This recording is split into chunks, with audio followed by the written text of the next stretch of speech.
Welcome back to Scary Animal Attacks.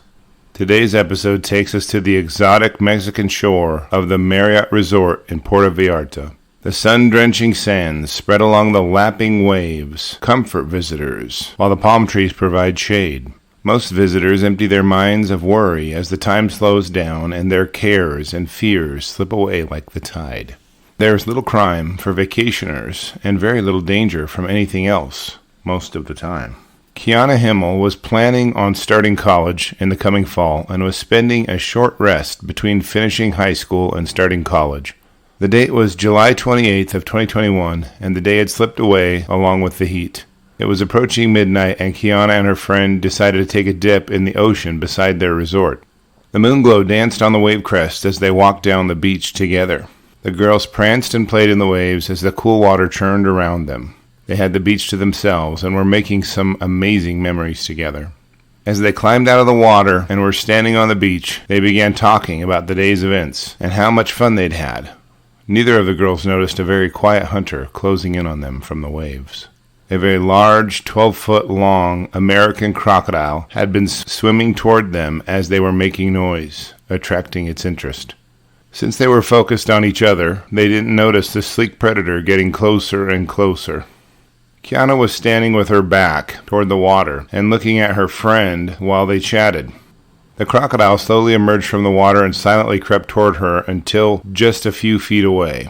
The crocodile quickly closed the last few feet and clamped its 30-inch long jaws onto her right leg and began dragging her toward the sea to drown her. Kiana began screaming, at first in pain but then in terror. She was no match for the giant predator as it pulled her into the deeper water. The croc pulled her completely underwater before she realized she needed to fight for her life. Kiana began hitting the crocodile with her fist as hard as she could, punching and punching the determined predator. She finally broke free and swam to the top to get a breath. She gasped and scrambled up the beach for her life. The crocodile was right behind her, though, and bit into her left ankle this time. Again, she was dragged into deep water and pulled down, completely submerged by the crocodile. She felt the hopelessness and foreboding of the situation setting in and began to tire from the struggle and lack of oxygen. Suddenly her head was above the waves and she started to scream for help. Her cries were heard and heeded by Sarah Laney and her friends eating at the restaurant on the same beach. They ran over and began pulling her in a survival form of tug-of-war with the crocodile. As they pulled on Kiana, the croc lifted its huge head from the water and almost frightened the rescuers into letting her go. Then she lurched forward toward them as the crocodile gave up on its easy meal and disappeared into the waves once again. The rescuers pulled Kiana farther up the shore and called for medical assistance.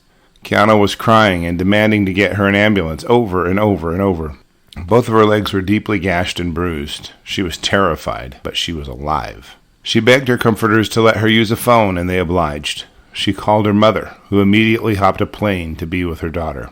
Kiana suffered tremendous muscle and tissue damage due to the trauma and resulting bacterial infections.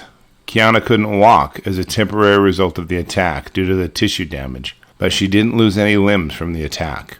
She's had to undergo a few surgeries already and is struggling to completely recover. Kiana and Laney have taken up a call for greater safety guidelines at the resort, as the only warning sign regarding the crocodiles was very small and written only in Spanish.